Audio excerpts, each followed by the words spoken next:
Students, आज start करते हैं एक नया टॉपिक दैट इज स्टैटिस्टिक्स। बहुत इंटरेस्टिंग टॉपिक है और बहुत यूजफुल है क्योंकि ये डे टू डे लाइफ में यूज होने वाला सब्जेक्ट है। आप देखते होंगे बहुत सारे जैसे मैगजीन्स में, न्यूज़पेपर्स में, टेलीविजन में बहुत सारे फैक्ट्स एंड फिगर्स आते हैं। बहुत सारे टेबल्स एंड ग्राफ्स वगैरह दिखाई देते हैं हमको। तो ये सारे जो टेबल्स ग्राफ बन रहे हैं, फैक्ट्स एंड फिगर्स दे रहे हैं, they come under this chapter statistics. तो इसीलिए ये हमको बहुत यूजफुल टॉपिक है और बहुत इंटरेस्टिंग भी है। इसमें हम पहले कुछ बेसिक्स को जानेंगे, उसके बाद फ्रीक्वेंसी डिस्ट्रीब्यूशन टेबल बनाना सीखेंगे, उसको यूज करना सीखेंगे। उसके बाद बार ग्राफ, हिस्टोग्राम और फ्रीक्वेंसी पॉलीगन जानेंगे। उसके बाद हम देखेंगे मेजर ऑफ सेंट्रल टेंडेंसी, जिसमें हमारे पास है मीन, मीडियन और मोड। इन टॉपिक्स के ऊपर हम लोग बात करेंगे। इसमें से कुछ चीजें आप जानते हैं, कुछ चीजें आप पहले क्लास में पढ़ चुके हैं और कुछ और उसको आगे एक्सटेंड करके हम लोग जानेंगे। ठीक है, तो let's start with some basics. तो बेसिक्स में अगर हम बात करें तो जो चीजें हमको स्टैटिस्टिक्स में हमें चाहिए, सबसे पहले इसका जो रॉ मटेरियल है दैट इज डेटा, है ना। ये डेटा हमारे स्टैटिस्टिक्स का रॉ मटेरियल। सबसे पहले हमको डेटा कलेक्शन होना चाहिए, then we can move forward. तो डेटा क्या है? डेटा है, जैसे कि एग्जांपल लेते हैं हम, कोई क्रिकेट प्लेयर है, बैट्समैन है।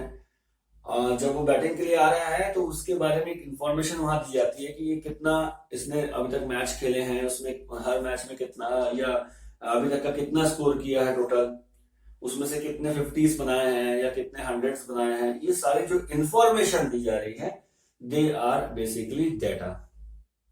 ठीक है। या जैसे आपका स्कूल में एग्जाम्स होते हैं, तो एग्जाम्स में आपने वीकली टेस्ट होते हैं। जैसे मैथमेटिक्स का वीकली टेस्ट में आपने इतना स्कोर किया है, साइंस का वीकली टेस्ट में आपने इतना स्कोर किया है, कंप्यूटर्स का वीकली टेस्ट में आपने इतना स्कोर किया है। तो मैथ्स के 1 2 3 टेस्ट हो रहे हैं, तो आपने फर्स्ट टेस्ट में इतना स्कोर किया, सेकंड में इतना किया, थर्ड में इतना स्कोर किया। ये सब कलेक्ट हो रहा है डेटा। ठीक है। अब इस डेटा का अगर हम यूज करके कोई यूजफुल इंफॉर्मेशन जनरेट कर सकें, इस डेटा को यूज करके अगर हम कोई यूजफुल इंफॉर्मेशन निकाल सकें, दैट इज कॉल्ड, जो इंफॉर्मेशन निकालना, ये एक ब्रांच ऑफ मैथमेटिक्स है और that comes under this statistics, है ना। जैसे हमने आपके रिपोर्ट कार्ड या साल की अगर जो भी टेस्ट हो रहे हैं उनका अगर हम डाटा कलेक्ट करके हम उसमें से यूजफुल इंफॉर्मेशन निकाल सकें कि ये आप इस मतलब if you are scoring good, then आप 90% से अबव स्कोर करने वाले स्टूडेंट्स में हो, या how many students are there in your class who can perform, वो आर परफॉर्मिंग मोर देन 90%, वो आर गेटिंग मोर देन 90%, है ना। आप मैथमेटिक्स में ज्यादा आपका इंटरेस्ट है, अच्छे स्कोर कर रहे हो, तो हम ये गैदर कर सकते हैं कि आपका मैथमेटिक्स में इंटरेस्ट है, या आपका साइंस में इंटरेस्ट है, या आपका कॉमर्स में इंटरेस्ट है, या आपका, तो यहां से ऐसी यूजफुल, इस प्रकार की कोई यूजफुल इंफॉर्मेशन अगर हम गैदर करते हैं और उसको हम यूज करते हैं, that is will be comes under the statistics. तो आप देख रहे होंगे कि ये कितना डे टू डे लाइफ से जुड़ा हुआ सब्जेक्ट है। और अब हम इसको देखते हैं, थोड़ा अच्छे से इसको समझेंगे तो हमको ये बहुत इंटरेस्टिंग भी रहेगा। तो डेटा की जैसे हमने बात की, तो डेटा जो है अगर हमको कलेक्ट करना है तो कलेक्ट करने के दो तरीके हैं। फॉर एग्जाम्पल, अगर आपको कहा जाए कि आपके स्कूल में कितने बच्चे ऐसे हैं जो टोटल मैथमेटिक्स पढ़ रहे हैं या जो मैथमेटिक्स सब्जेक्ट लिए हुए हैं, तो आप कैसे बताएंगे उसको? तो इसको बताने के दो तरीके हो सकते हैं। पहला तो ये है कि आप हर जगह क्लास में जाकर के उन बच्चों से रिकॉर्ड ले लें कि भाई आप क्या सब्जेक्ट पढ़ रहे हैं, आप मैथमेटिक्स पढ़ रहे हैं या नहीं पढ़ रहे हैं, या आपने मैथमेटिक्स ऑप्ट किया है कि नहीं किया। और आप हर बच्चे का इंफॉर्मेशन ऐसे गैदर कर सकते हैं क्लास 9 में, और रिजल्ट निकाल सकते हैं कि पूरे क्लास 9 में, हमारे स्कूल में पूरे क्लास 9 में इतने बच्चे मैथमेटिक्स सब्जेक्ट ऑप्ट किए हैं। या तो एक तरीका ये है, या दूसरा तरीका ये है कि हम अपने स्कूल जो एडमिन है, ऑफिस है, वहां पे जाएं, वहां हर बच्चे का डाटा कलेक्टेड है ऑलरेडी। ये बच्चा इस क्लास में पढ़ रहा है और इस बच्चे ने ये सब्जेक्ट ऑप्ट किए हुए हैं, तो ये सारे डाटा ऑलरेडी वहां पे स्टोर्ड है आपके पास। तो आप वहां से जाएं और आपकी यूजफुल इंफॉर्मेशन की, हाँ कितने बच्चे मैथमेटिक्स ऑप्ट किए हैं, वो वहां से डाटा एक्सट्रैक्ट कर सकते हैं, अपने यूज का डाटा ले सकते हैं। तो दोनों ऑप्शन है। अगर आप पहले ऑप्शन पे जाते हैं और खुद एक सर्वे करते हैं और खुद फाइंड आउट करते हैं कि कितने स्टूडेंट्स ऐसे हैं जो ये मैथमेटिक्स ऑप्ट किए हुए हैं, तो that is called primary data, क्योंकि आपने खुद सर्वे किया है, खुद सर्वे से आपने ये रिजल्ट डाटा कलेक्ट किया है, दैट इज प्राइमरी डाटा। और दूसरा ऑप्शन अगर आप ऑप्ट करते हैं कि स्कूल के डाटा ऑलरेडी कलेक्ट किया हुआ है, उसमें से हम अपने यूजफुल डाटा ले लेते हैं, that is called secondary data, है ना। कोई डाटा कहीं ऑलरेडी किसी ने लिया हो और ऑथेंटिक हो, और उस ऑथेंटिक डाटा से हम अपने यूज का डाटा निकाल लें, तो that is called secondary data. तो प्राइमरी डाटा और सेकेंडरी डाटा क्या होते हैं, क्लियर।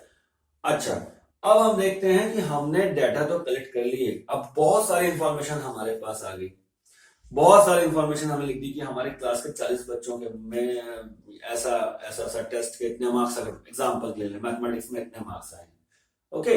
तो ये बहुत सारे हमारे पास 40 लोगों का डाटा आ गया।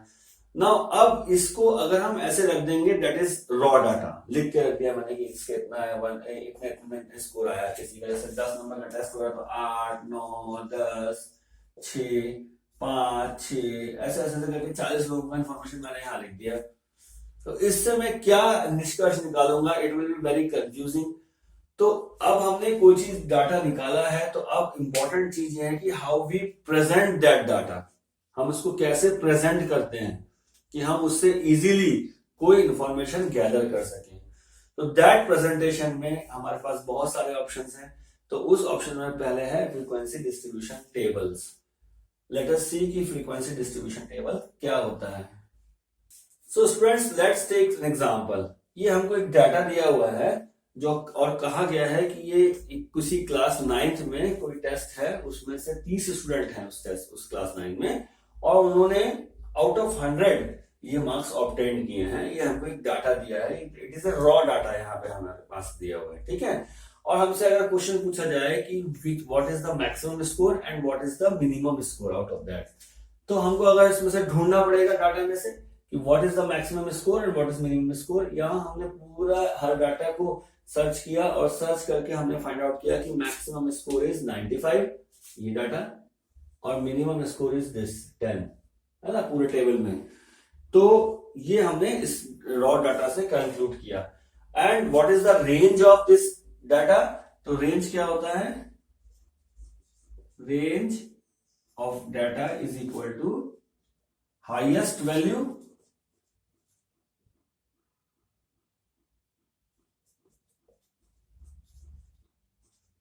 माइनस लोएस्ट,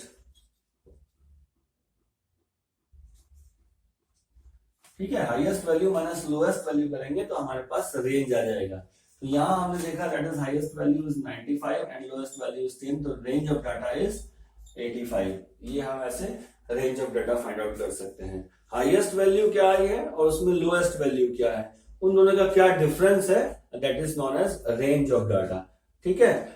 ये डाटा क्या है, थोड़ा सा इसको अगर हमें ये वैल्यू सर्च करने में काफी टाइम लगेगा, क्योंकि हमको हर पॉइंट को सर्च करना पड़ेगा। अब अगर इस डाटा को हम कुछ ऑर्गेनाइज्ड वे में लिखें, ये सारे रॉ डाटा को ऑर्गेनाइज्ड वे में लिखें और फिर हम उसको देखें, तो हमको थोड़ा सा टाइम हमारा बच सकता है। जैसे फॉर एग्जांपल मैं इसको एक असेंडिंग ऑर्डर में लिख दूं पूरे डाटा को, या फिर डिसेंडिंग ऑर्डर में लिख दें अगर हम इस डाटा को, तो हमारे को अगर कोई पूछता है कि मिनिमम वैल्यू क्या है और हमने असेंडिंग ऑर्डर में लिखा हुआ है, तो first value will be the minimum and the last value will be the maximum. तो हमको सर्च नहीं करना पड़ेगा। अगर यही डाटा हमको असेंडिंग में दिया होता, फर्स्ट को हम मिनिमम हो जाता और last will be the maximum, तो हमारा ये फाइंड आउट हो जाता, ठीक है। पर फिर भी इस डाटा को असेंडिंग या डिसेंडिंग ऑर्डर में लिखना, it will again A time consuming activity, है ना, टाइम कंज्यूमिंग होगा। तो और स्पेशली जब ये धीरे धीरे डाटा बड़े होते जाएंगे, ये डाटा अभी हमें 30 लोगों का दिया हुआ है, अगर ये डाटा 100 का दिया होता तो it will again be a time consuming activity. तो उस ऐसे इसको सॉल्व करने के लिए हम टेबुलर फॉर्म का यूज कर सकते हैं। नाउ फ्रीक्वेंसी डिस्ट्रीब्यूशन टेबल हम बनाते हैं यहाँ पे और देखते हैं कि कैसे हम यूज करते हैं। टेबल बनाने के लिए यहाँ हमको जो मटेरियल दिया है, यहाँ हमें दिया है मार्क्स ऑब्टेन,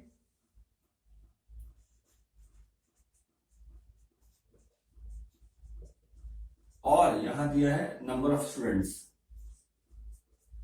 ठीक है, कितने स्टूडेंट्स ने कितने मार्क्स ऑब्टेन किए हैं। तो यहाँ हम देखेंगे कि कुछ देख लेते हैं कि कैसे कैसे टेबल बन रहा है, देखते हैं कितने कितने मार्क्स हैं, है ना। इस तरह से हम इसको बनाते जाते हैं। आप देखेंगे यहाँ पे ये सारी चीजें आती जा रही है ना,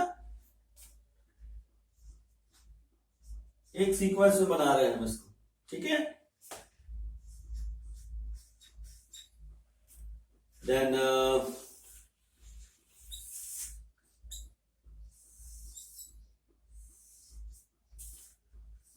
कितने मार्क्स किन लोगों के आए हैं, 10 मार्क्स कितने लोगों के आए हैं, दैट इज सी 20 कितने के आए हैं, फिर अगेन 1, है ना। 36 मार्क्स यहाँ कितने के दिख रहे हैं, देखिए 1 2, है ना, 3 स्टूडेंट्स के यहाँ 36 मार्क्स दिख रहे हैं, तो 3, है ना। इसी तरह से 40 कितने के हैं, 50 कितने के हैं, यू कैन फाइंड 40 50, इस तरह से आप फाइंड कर सकते हैं। फाइंड करना है हमको, है ना। 70 ये कितने कितने के आ रहे हैं, ये हम ऐसे फाइंड करके टेबल फॉर्म में उसको ले जाते हैं। कोई भी चीज को अगर हमें टेबल फॉर्म में समझना है तो हमें आसानी रहती है, टेबल बनाना है हमको, ओके। ऐसे एक टेबुलर फॉर्म में ले आए,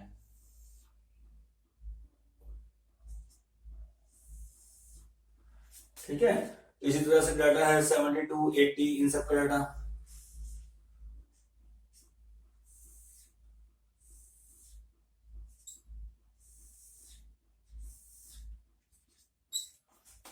ठीक है। तो इस तरह से हमारे पास ये डाटा बन गया। यहाँ टोटल देखेंगे तो total comes out to be 30। Total students कितने थे हमारे पास, 30। इनका टोटल करेंगे तो that will be 30, cross check हो जाएगा हमारा, ओके। तो ये इस तरह से टेबुलर फॉर्म में हम ला करके फाइंड आउट कर सकते हैं। तो हमारा मिनिमम क्या है यहाँ पे, दिस इज 1, और कितने लोगों का आया है मार्क्स 1, 10 मार्क्स कितने लोगों का आया है 1, एक ही स्टूडेंट का मार्क्स 10 आया है और वो मिनिमम है, दैट इज हम यहाँ से यहाँ फाइंड आउट कर सकते हैं। मैक्सिमम मार्क्स कितने हैं 95, कितने स्टूडेंट्स के आए, that is 1 again. So we can find out this like this, है ना। This is called ungrouped frequency distribution table, या नॉर्मली हम इसको फ्रीक्वेंसी डिस्ट्रीब्यूशन टेबल कह देते हैं, ठीक है। इसी तरह से अगर हमें कोई डाटा ग्रुप में चाहिए हो तो हम उसको कैसे कर सकते हैं। सेम क्वेश्चन को अगर हम देखें कि हमें इसमें ग्रुप चाहिए, हमें ये नहीं चाहिए कि इंडिविजुअल कितना है, तो हम कैसे करेंगे। obtained in group and number of students, that is frequency, इसको हम कहते हैं फ्रीक्वेंसी, ओके।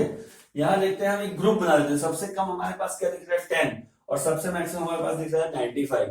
तो हमको इसमें एक ग्रुप बना लेना है। Maybe you can take any class interval, for example we have taken 10 to 19, 10 to 19, ये एक ग्रुप बन गया है। 10 से 19 नंबर तक जिन स्टूडेंट्स के आए हैं उसको हमें ग्रुप क्लासिफाई कर दिया। Similarly 19 to 29, similarly 30 to not 19, 20 to 29, now 30 to 39, 40 to 49, 50 to 59, 60 to 69, now 70 to 79, 80 to 89 and 90 to 99।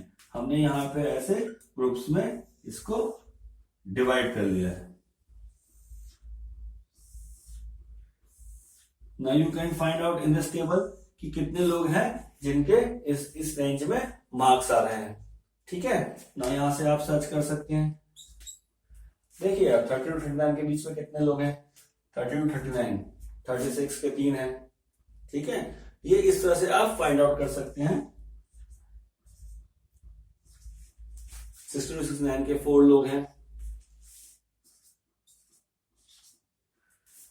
इस तरह से हम एक टेबल बना सकते हैं। तो ये कहलाता है frequency distribution table. So let's see, जहां हमने जो ग्रुप बनाया है 10 to 19 लिया है, 20 to 29 लिया है, जैसे यहाँ एग्जांपल के लिख लेते हैं, दैट इज 10 to 19 हमने लिया, तो इसको हम लोग बोलते हैं क्लास, है ना। यहां हम इसको बोलते हैं क्लास, या हम लोग इसको बोल सकते हैं क्लास इंटरवल, ठीक है, क्लास इंटरवल, ठीक। यहां पे ये कहलाता है इसका लोअर लिमिट और ये कहलाता है इसका अपर लिमिट, ठीक है। लोअर लिमिट और अपर लिमिट, और इसका जो क्लास साइज है दैट इज 10, ठीक है, क्लास साइज है ना, डिफरेंस कितना है 10 to 19, that will B 10, so difference जो है क्लास साइज वो 10 है, ठीक है। यहां भी देखिए 10 के क्लास साइज या क्लास इंटरवल हमने बनाया हुआ है, 10 की क्लास साइज है, ओके। तो ये इस तरह से इसको डिफाइन करेंगे, इस तरह से इसको बताएंगे कि अपर लिमिट क्या होता है, लोअर लिमिट क्या होता है। ना इसी केस में अगर हम लोग देख लें कि अगर कोई स्टूडेंट आता है उसके मार्क्स आते हैं मे बी 29.5, है ना, या आते हैं 49.5, देन इसको कहाँ कहाँ किस किस उसमें डालेंगे, कहाँ पे रखेंगे उसको, किस टेबल में, किस ग्रुप में डालेंगे। अगर किसी स्टूडेंट के मार्क्स 29.5 है तो कहाँ आएगा वो।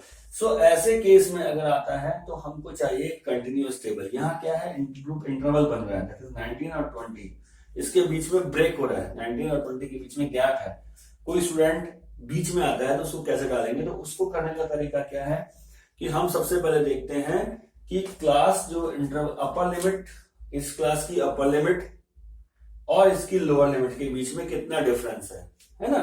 तो यहां डिफरेंस ऑफ कितना डिफरेंस है,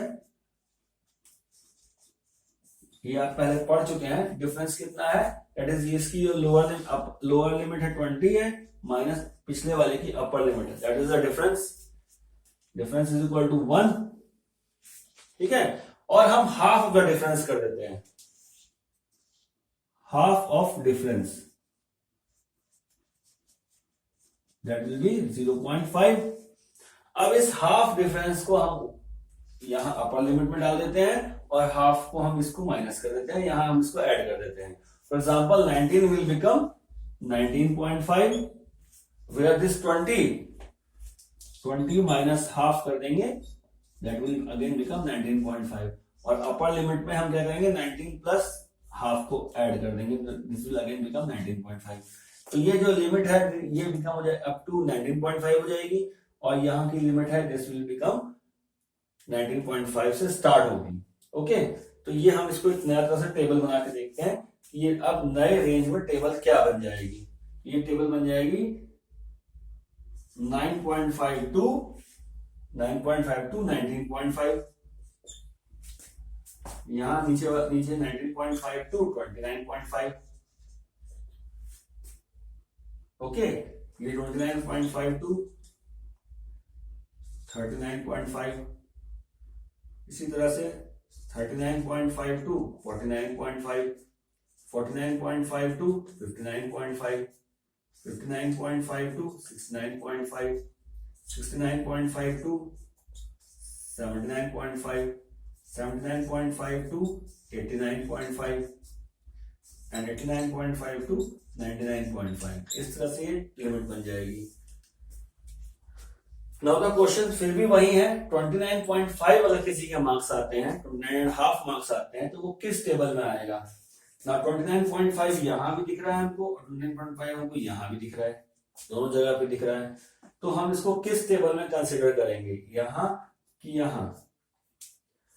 so that will be considered in this table, जहां पर ये लोअर लिमिट आ रही है, इस जगह पे इस फ्रीक्वेंसी में इस 29.5 वाले मार्क्स को वाले स्टूडेंट को ऐड करेंगे, है ना। अगर तो हम यहां ऐड नहीं करेंगे, लास्ट में ऐड नहीं करेंगे, हम इनिशियल फर्स्ट में ऐड करेंगे इसको, ठीक है। अगर किसी के 9.5 मार्क्स आते हैं तो हम यहाँ फर्स्ट में ऐड कर रहे हैं, हम इसको हम सब जगह फर्स्ट में ऐड ले रहे हैं। सो इस तरह से हम इस टेबल को कंटिन्यूअस फॉर्म में कन्वर्ट कर सकते हैं।